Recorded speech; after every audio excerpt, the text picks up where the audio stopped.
The Supreme Court says Title 42, the pandemic-era policy allowing border officials to expel asylum seekers on public health grounds, can remain in effect until after it hears the case next year.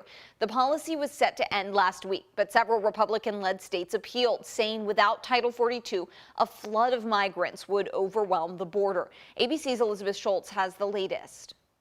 A divided Supreme Court has voted to keep Title 42 in place for now. The ruling means thousands of asylum seekers waiting on the Mexican side of the border will not get an opportunity to enter the U.S. to plead their case. In a 5-4 decision, the High Court staying a lower court order that would have ended Title 42, the Trump-era COVID policy that allows officials to quickly expel migrants on health safety grounds. 19 mostly Republican-led states intervened to keep Title 42 on the books. It was supposed to end last week. They argued that lifting the policy would create an overwhelming rush at the border. The justices will hear arguments on the case in February, but not on the merits of Title 42 itself, only on the narrow question of whether the Republican states can challenge the lower court's order ending the policy.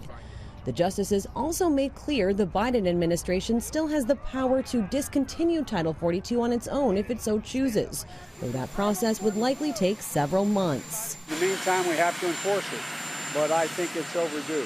For months, migrants scrambled to the U.S.-Mexico border, hoping Title 42 would be lifted. Cities on both sides strained by the influx. You had two situations coming together to create pandemonium and additional chaos in the small border communities. The Biden administration says it's added thousands of personnel at the border, and satellite images show the rapid expansion of new semi-permanent holding facilities that officials hope to be operational next month. But it's broadly agreed that the crisis on the border won't be solved until Congress reforms the immigration system.